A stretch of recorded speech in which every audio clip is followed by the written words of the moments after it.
Okay, welcome to the Chris Hall NDIS podcast. My name is Chris Hall, and today I have got Rohan Pardasani from Avaana. Now, Rohan and I know each other over the past couple of years, and Avaana does a mixture of wellness space bookings online and also registration consultancy. And today we're going to get our teeth into a very, I feel, hot topic, which is what are the opportunities for offshoring or not in the NDIS, because when it comes to the realm of being a registered NDIS provider, there's a key distinction that we're going to unpack today called a risk assessed role, and what is basically allowed to be done, who you have to get police, not police checks, NDIS worker checks, and all that kind of jazz on. So it's going to be a very organic conversation. And I do need to caveat this by saying it's not legal advice. This is a conversation that Rohan and I are having in his compliance consultancy, expertise, and also my business mindset. But if you are interested in having a bespoke individual conversation, then Avaana and Rohan and his team are the type of people that can help you out. So, with no further ado, Rohan, welcome to the podcast. I'm really looking forward to this. Thank you, Chris. Thank you for having me on. Cool, no How have worries. you been? Yeah, I'm very well indeed, mate. And Steadway is he's growing really strongly. And yeah, for transparency, we're asking ourselves this very question, which is what could we do to bolster the administrative function of our business, right?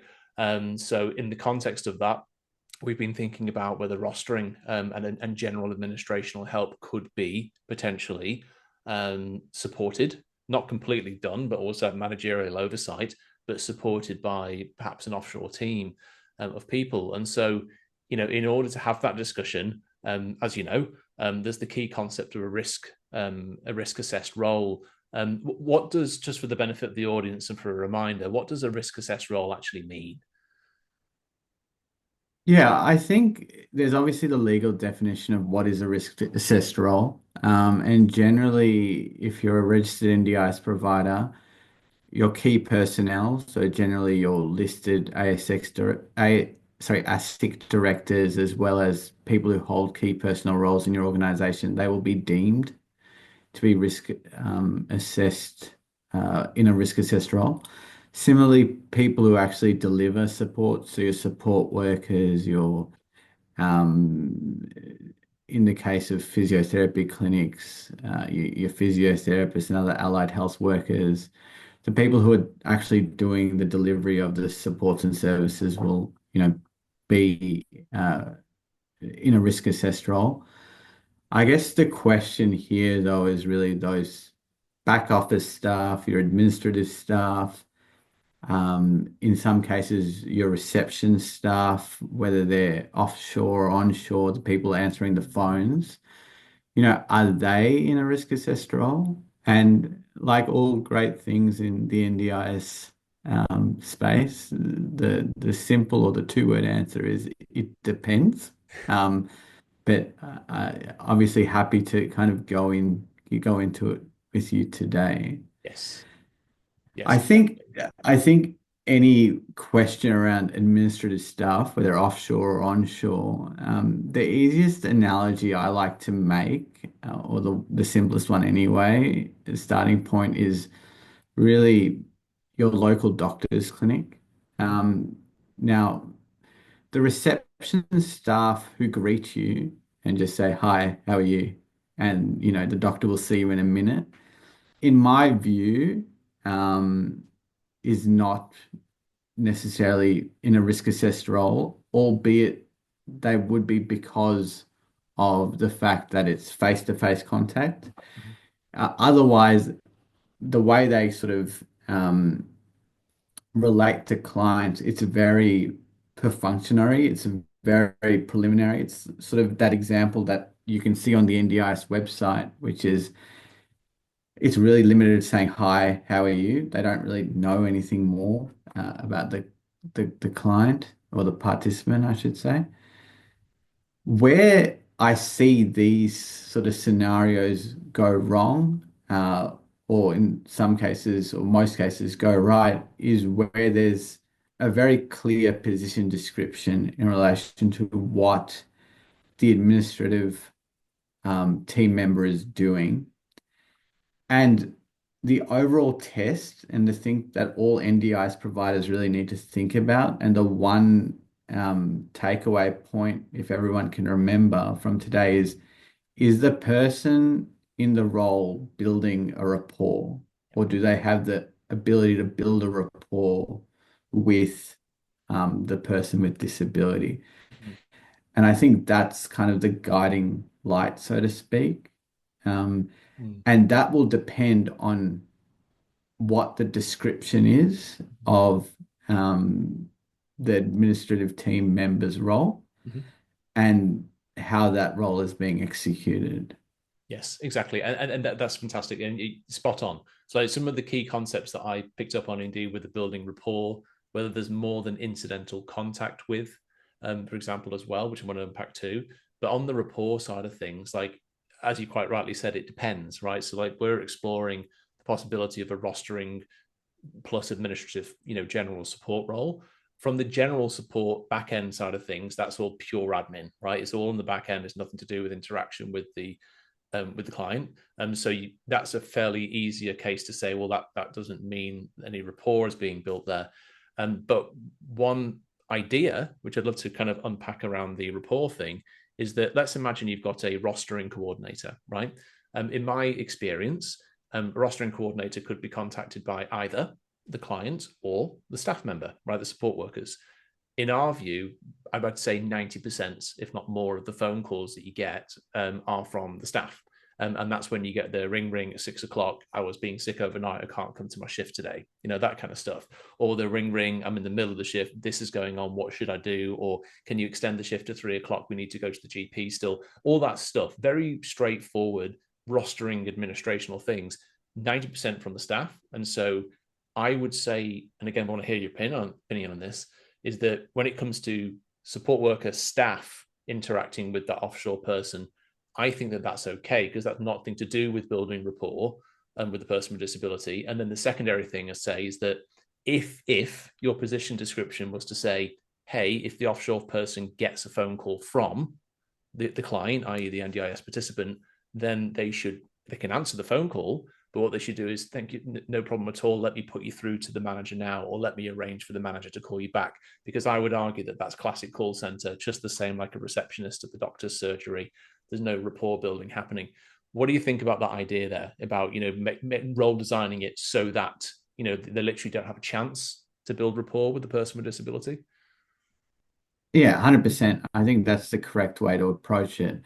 I think in terms of the definition in the legislation, it says, I can read it Mm-hmm. directly from my other screen. It says a risk assessed role is likely to require more than incidental contact with people with disability, which includes Mm-hmm. building a rapport with a person with disability as an integral and ordinary part of the performance of normal duties. So there's a few things I'd probably draw your attention to. The first is likely to require. So that's a way of the NDIS commission, or at least the legislator, right, is saying, I'm not sure. Like it's more likely than not to require this, but there are circumstances where um, you know, incidental contact in a specific scenario, or more than incidental contact in a specific scenario, I should say, would not require the person to be deemed a risk assessed in a risk assessed role. Mm-hmm. But the more important point is it says building a rapport with a person with disability. So in the scenario where your support workers or your staff are calling the admin, then that wouldn't in any way be captured because it's just between two workers and not a person with disability. So scenario one, I, I, I, it doesn't matter. In the case where the the participant is contacting the administrative staff directly, then it goes to, well, what is an integral and ordinary part of the performance of normal duties? If the performance of normal duties is to take calls from participants, which it is, even though it comprises only 10% of their normal duties, then does that interaction have the ability to, you know, turn into a rapport building exercise.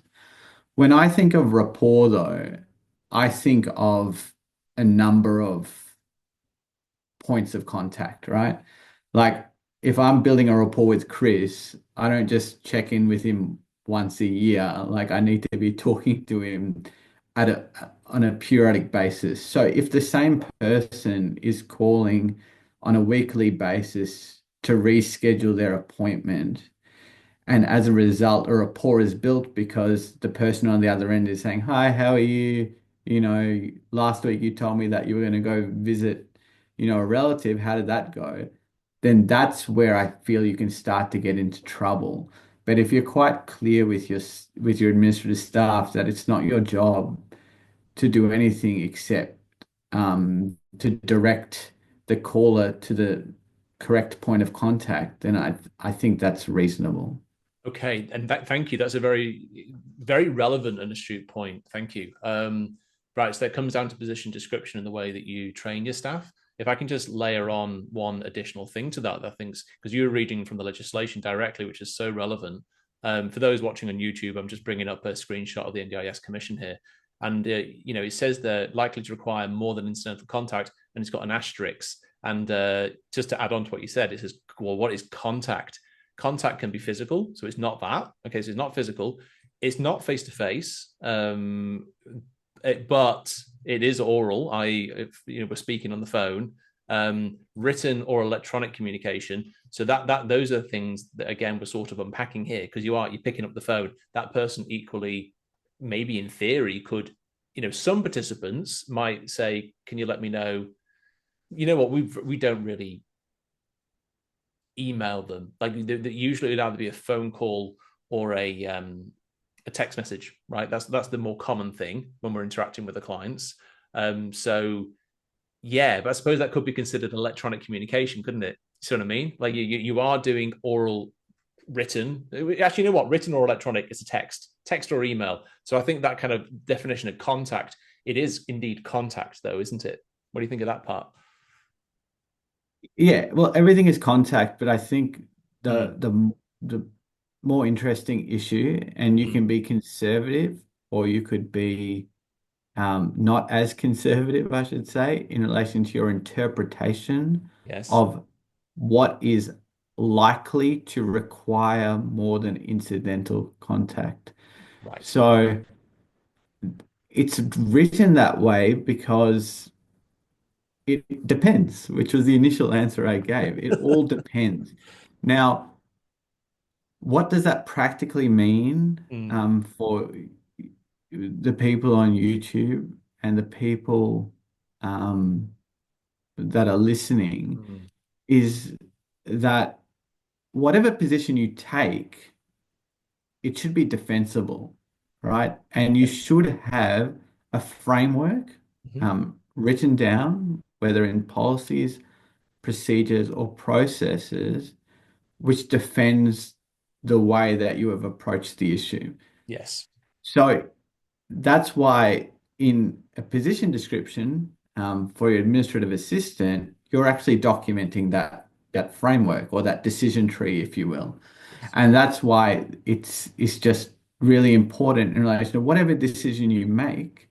If you feel that it is not likely to require more than incidental contact, Mm, then say why. And if it's reasonable, then I think that's more than okay. Like when I was in law school, don't ask me when, they always used to talk about the reasonable person test. And what is the reasonable person test? It's mm.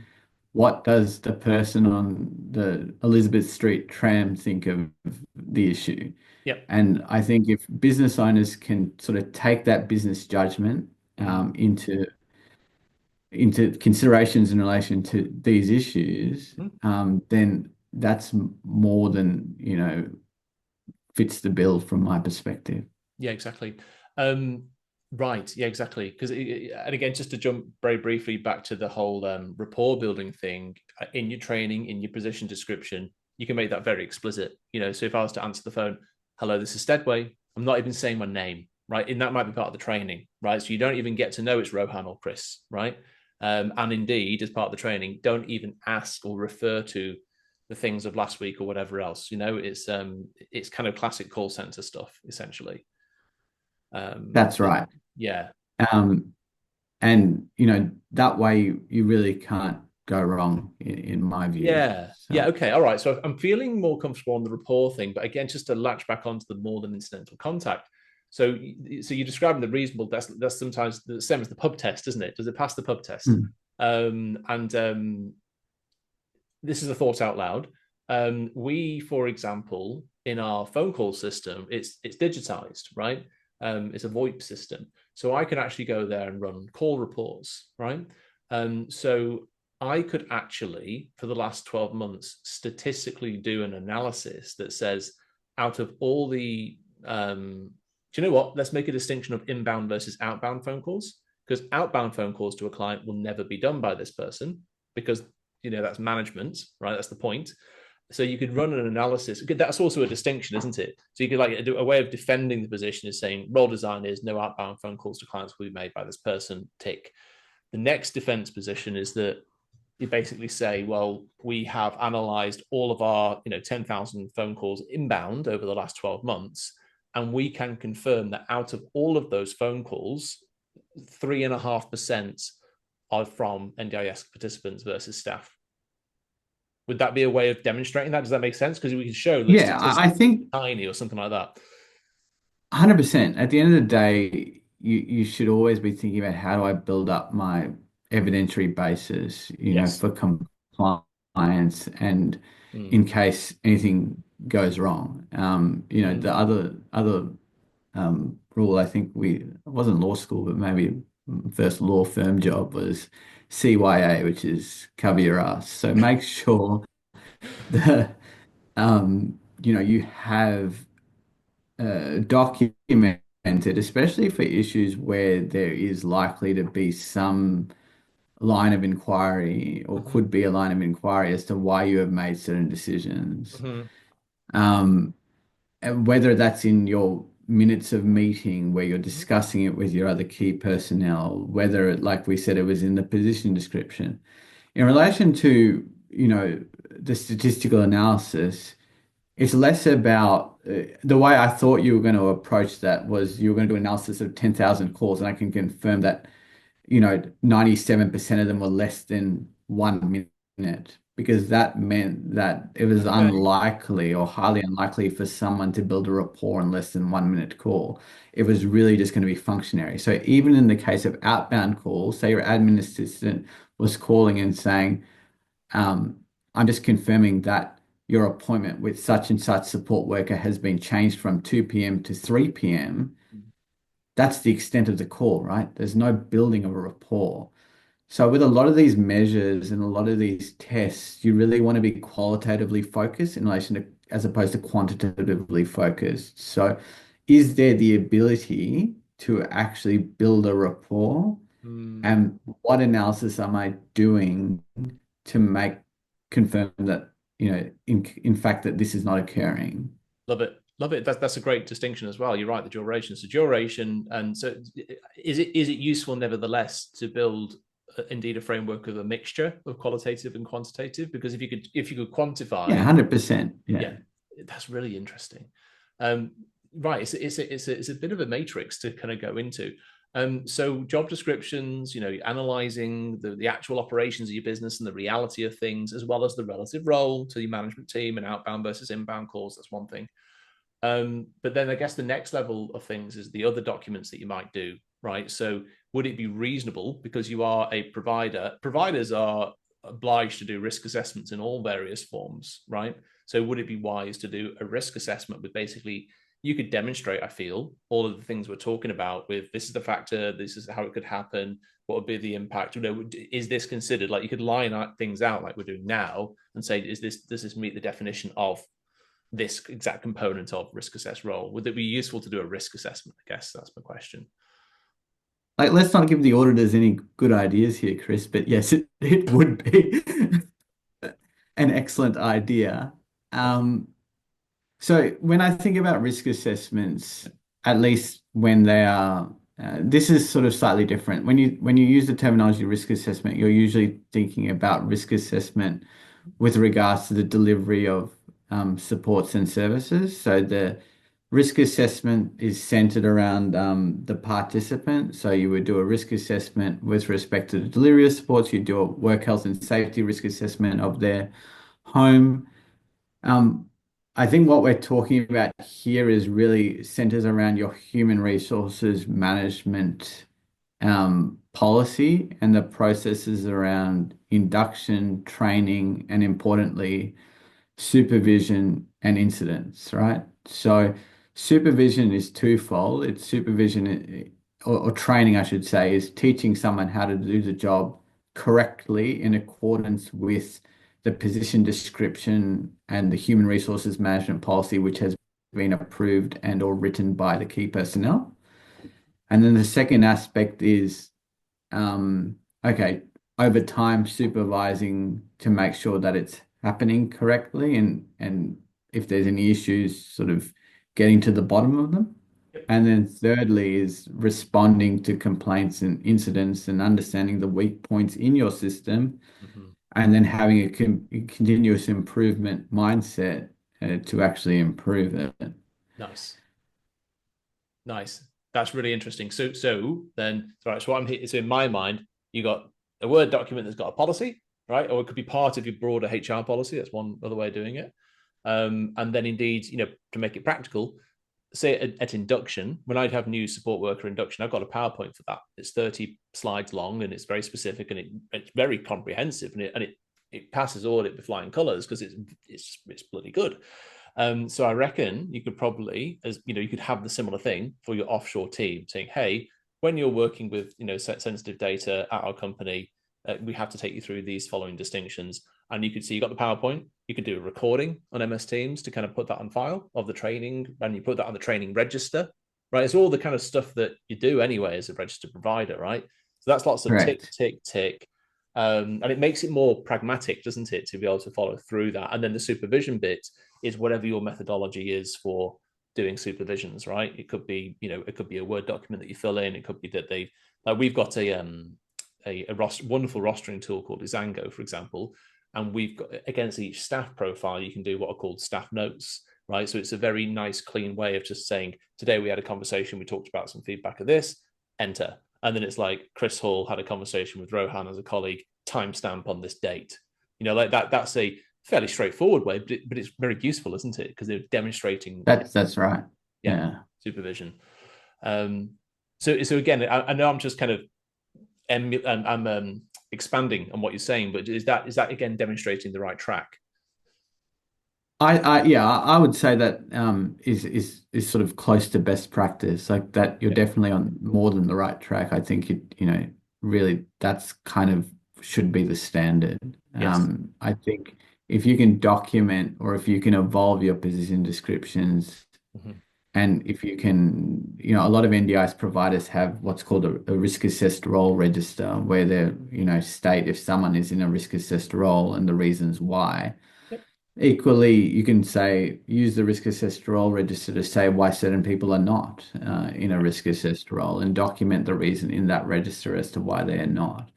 That sort of performs a similar task, Yep. but goes one step further than the position description because you're actually turning your mind in relation to each individual that is part of your organization. Correct.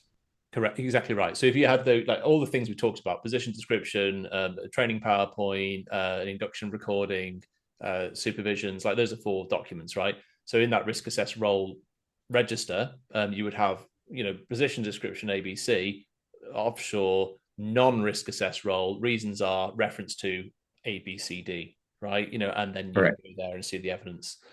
Um, Right, really interesting. Okay, so then a common question as well, which is very valid, is that whenever you go through audit, you have to talk about your IT compliance, right? So you've got, and that's all what's called your your stack of technology, your IT stack, right?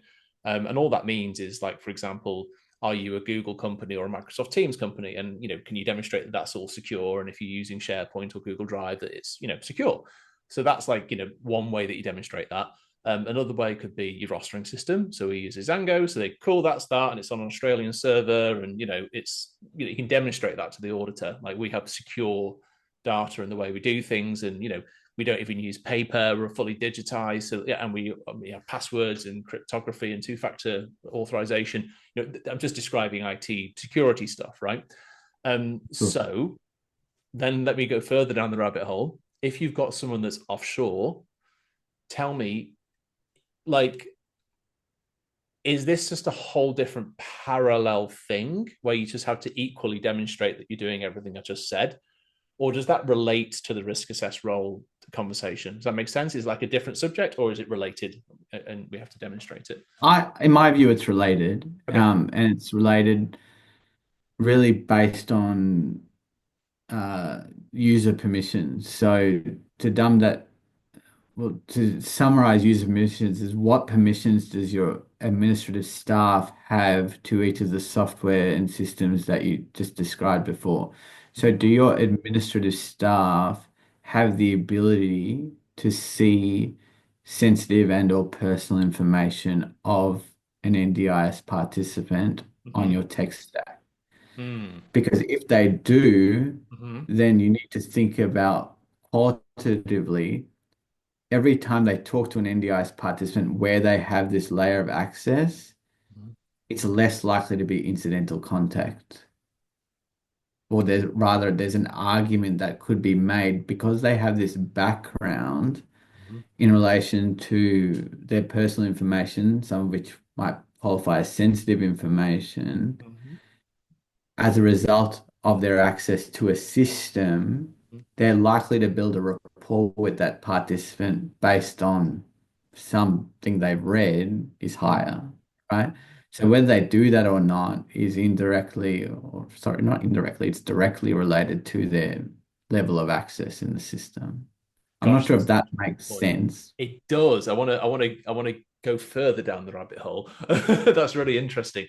Yeah, because I mean, yeah, because the easy version of this, by the way, is I want a graphic designer, and they're all they're going to do is nice videos and nice images, and it's all just pure graphic design. It's marketing, nothing to do with way more sensitive things. Whereas I guess the I'm trying to just discover the subject of the more um, information wise intimate stuff. So what I mean by that is everything that's in your rostering side of things. This is my support team, and this is who we're going to have on for the staff that day, and these are what my disabilities are.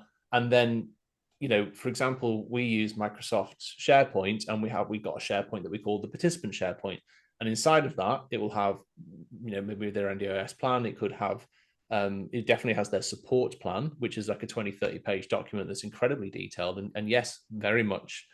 Yeah. So it's got, I guess my point is it's got all the sensitive data. So, is there a way to make it authentic and still do it to do this intention of a non-risk assess role, or is it problematic? If we're going to give them all of that, if that makes sense. Yeah. I think if you're looking at it on a sliding scale, it is more problematic than it was if they didn't have the access, right? So it is the test is it likely to be more than incidental contact? So the NDIS Commission aren't putting any hard and fast rules here. But if we're looking at the role holistically, Mm-hmm. you're obviously moving it to more than incidental contact when you're giving uh, a position more data and more ability to build a rapport. Mm. Um, you might say to me, well, if their specific role description prohibits them from talking about any of this information, then it's neither here nor there. Mm-hmm. But I think if we're looking at it on a sliding scale, then yeah, obviously, if you're giving someone more ammunition or if you're giving someone more data to play with, then it's something that could impact a participant's privacy or security. I hear you. Okay, let me go even more granular, right? So okay, so require more than incidental contact. Yes, that's key. It does give the examples of okay. So one thing we're not doing, there's no physical touch, right? So there's that we don't need to worry about because it's remote. Um, again, the definition of having contact with, that we were kind of agreeing that, if you're speaking on the phone, written or electronic communication, yes, there is that type of contact. So that's true. But then again, I think it's really going to come down to the idea of building rapport or not, and the whole, because I feel like we've covered off the more than incidental contact thing with the qualitative and quantitative things we talked about, phone logs, etc., and the role description and the design. I suppose building rapport, right? So let me just I'm being academic here. Let me put in a counter argument, right? So my counter argument would be, well, the word rapport, and you may have a different opinion legally on this, rapport to me is about relationship building, right? So even if my counter argument academically would be, even if you've got access to someone's support plan and the GP details or whatever is the health history, etc., that's just data, but it's not brought into the living realm of relationship. Therefore, has nothing to do with rapport. Yeah, I tend to agree with you. And if you are able to share your screen Yep, of again, course. just quickly. Yeah, sure.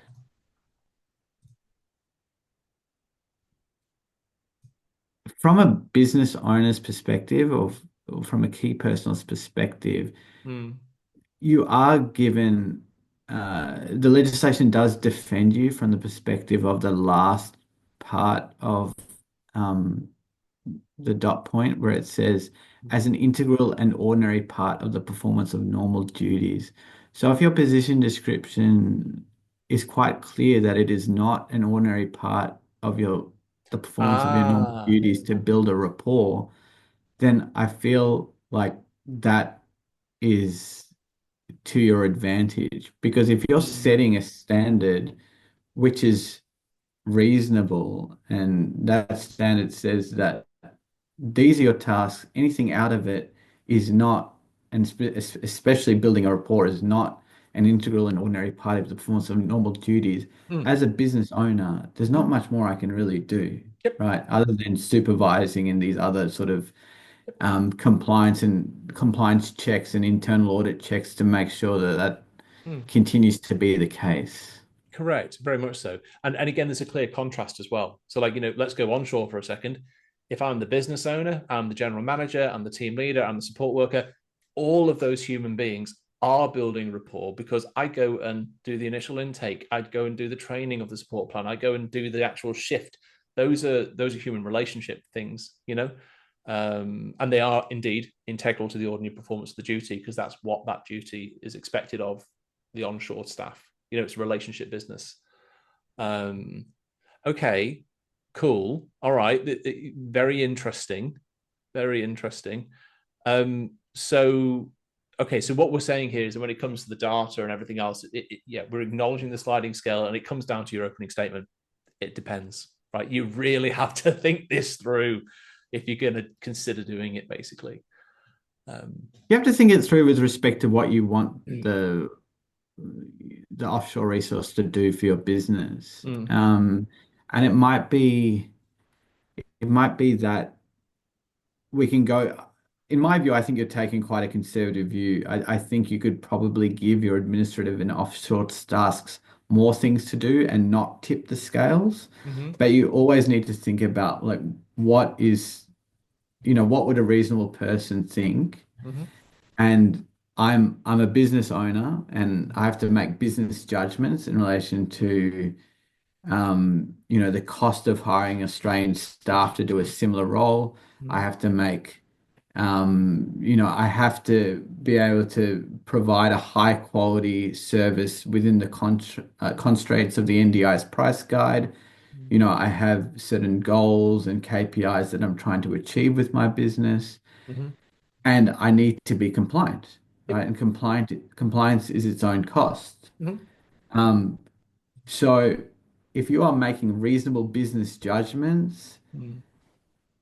then I think you're doing what is required of the test and of the broader legislation. But if you are putting your head in the sand and you're not thinking about these issues and you don't have an opinion on these issues, then you are not satisfying the required level of thinking that you need to as a business owner. And hopefully Yes. that, distinction is clear. Exactly right. It's both. You have to. I'm almost saying Yeah. you can make whatever decision you want as long as it's reasonable and as long as it sort of meets the It's requirements. demonstrated. It has to be demonstrated, lived and breathed. Correct. That's what audits are all about. It's not just that you can't. I think where a lot of providers go wrong is that they may go for. I mean, I'm sure you know this from being a registration, consultant, right? People go from, yeah, sure, you just give me the policies and procedures, and they think that that's going to do it.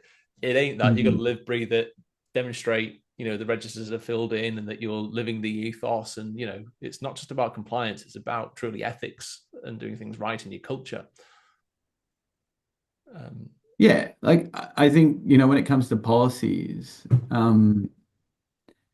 at least at Avaana, like we challenge our clients to read and understand, and if they need to make an amendment, mm, we want them to be active writers in the policies. Like we never accept it where where the client, um, you know, just it's like, you've written the policies, you guys are pretty good, we're ready to go to audit. No, we challenge our clients to make sure that it's fit for their business because mhm, even though an NDIS provider might be providing a similar service set to the next NDIS provider, everyone has their own slant and their own view in relation to certain issues. And, one of our offerings is, we will edit and we will change and we will work with you to make the policies fit for purpose, mm, even if it means we need to do a lot more hard work because we want the policies to respond to whether you're in a rural area or whether you're in a metro area, whether you're providing, whether you're an autism focused business, whatever it might be, like the policies and, in the case of a risk assessed role, like I've got offshore admin stuff, we want it to be responsive to your individual yeah, circumstances. spot on, and that's a wonderful service because that. If I'm cynical for a second, if I could contrast that to other lower quality services, they go give me a policy pack, policy pack, policy pack, policy pack. Here you go, dish it out. And it's kind of, yeah. Contextualization. It would make life easier if we did that. That's for sure. It really would. We'd probably have a lot less debates with clients. But at the end of the day, we don't see ourselves as a policy writing company. We see ourselves as a professional service, Beautiful. and that means we need to be responsive to what our clients require. Right. Now, I'm going to add on a fourth or fifth dimension here, which is employee or subcontractor, right? So if I look at that definition of a risk assessed role, it talks about the employer, so the provider, and the roles. It uses the term roles, right? So if I just go, for example, to let's do board member, right? So I'm a CEO of my own business. Let's say I've got a board. Does that board member have to be an employee of the business, or can they actually still be basically B2B. So, for example, I might have my accountant. He's not an employee of mine. He's got his own company. Tell me, is that, forget the offshore thing for a second, can it be an outsider that's not an employee, so to speak? I think that where providers kind of get confused is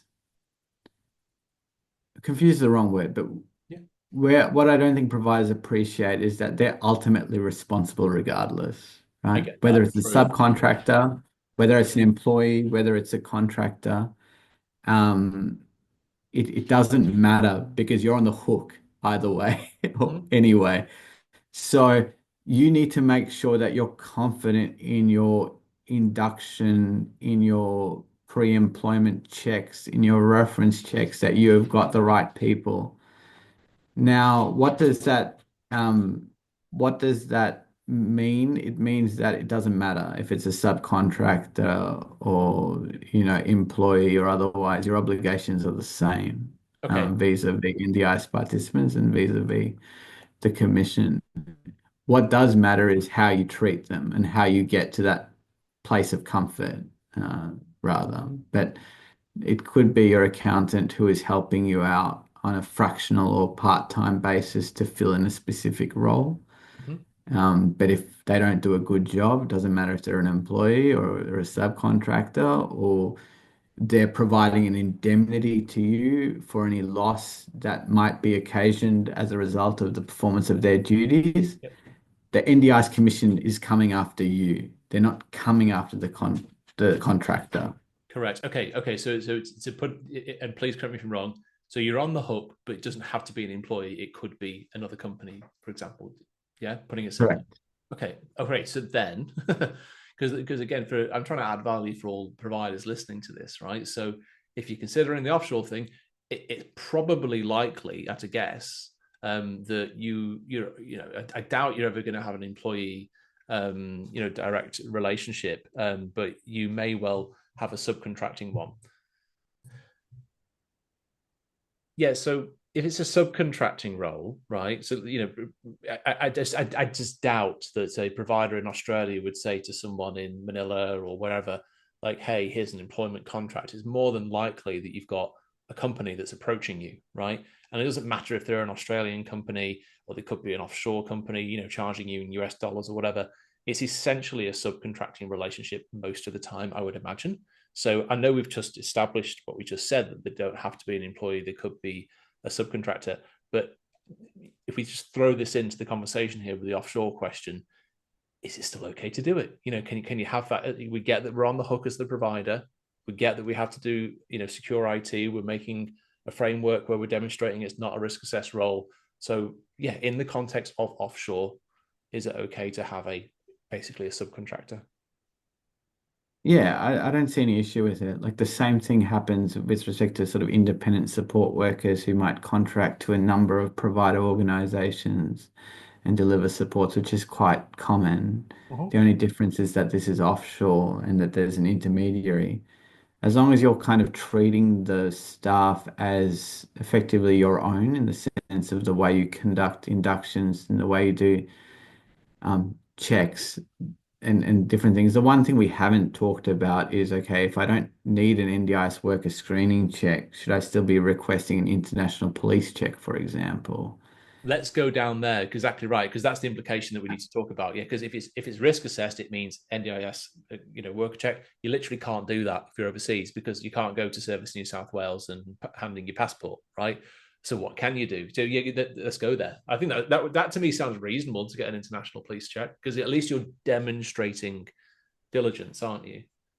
Correct. And if there is a working with children check equivalent in the country, or a vulnerable persons check, that would be another step in the right direction. The worst thing you can do is nothing. Mm. Or what you should be asking your, let's call them the employing entity, so the subcontractor, Yep. your intermediary, whether they're in Australia or offshore, is are you collecting this information and can you provide copies to me? Because usually, you're paying them a fee, Yep. whether it's for recruitment or on an hourly basis, different businesses operate in different ways, but Yep. as part of that service, that would be a minimum requirement. Agreed, 100%. It's only the right thing to do. And I guess in my mind, to be very clear, I have this vision of, like, a particular person, right, that would be very much exactly the same as an employee in your team, and you treat them the same as he's saying. But I suppose hypothetically, you could also have other providers that might want to subcontract a general call center service, and those call center services, you might not know who's going to pick up the phone. It might be 100 employees, and so in that instance, your due diligence would be to ask the subcontracting party, show me every single one, for all of your 100 people in your call staff, essentially, or something like that. Yeah, like I think when you get to that point, then That's it probably obviously harder. comes down to what's practical, but you would do the same thing, I guess, if you had 100 support workers on the ground, right? Like you would store it, right? True. Now, in terms of what the practice standards say, like if something goes wrong, it goes back to my initial point that you're the one who's going to get blamed. Correct. So it depends. Okay, well, number one, what does your HR policy say? So, for example, in the Avaana Human Resources Management Policy, it will sort of say that you either need an NDIS worker screening check or if it's not applicable than, a police check and a working with children check. Right. Um, so I think, and we treat, like I sort of, as you may sort of appreciate now, we treat contractors, employees, Yep. and even volunteers as exactly the same. We have the same high standard for all of them. Um, and that we know complies with the NDIS practice standards. It's entirely defensible. So I guess that is my view. Yes, if you are hiring, then you need to have the infrastructure in Australia or offshore to make sure that these checks are being conducted and that the audit trail can be substantiated. So when the auditor says, "I want to see, the checks for this person," you can say, "No problems." Correct. And I love that there because you've helped create another link in my mind where I go, non-risk assess role because A, B, C, D, D, E, but also linked to policy. I love that, in your policy, if it's non-risk assess, still require this. Yeah. Yeah, very good. Very good indeed. That's really interesting. Okay. And also, just as a quick comment on that 100-person call center team example, as a business owner, I personally wouldn't go down that road. I'm not giving advice here, but I personally wouldn't because it wouldn't be practical to easily demonstrate that you've gone through induction training, supervision, and all the good stuff that we talked about. So, like, if you're going to do it, get a person that's in that role, and stick with that person, kind of thing. Like, I think the one thing that all of your listeners and audience know all too well is that you're conducting a business in a regulated industry, right? So that's not your ordinary business. There are more intense rules and there are, stricter requirements than, your standard business because you're in the health and disability sector. Um, you're rewarded in different ways, and as a result, you need to be able to hold, the standard very high, not just for your own business, but for the industry as a whole. So, yes, there are some, um, let's say, expenses associated with running an NDIS registered provider, but hopefully, the benefits and the joy you get out of it far outweigh it. Well, exactly. Well, Rohan, this has been a very. My mind has gone down multiple rabbit holes, and we've quite the journey here. I love it. Are there any kind of final pieces of advice that you'd give NDIS providers out there if they're considering doing this type of work? I think in terms of general advice,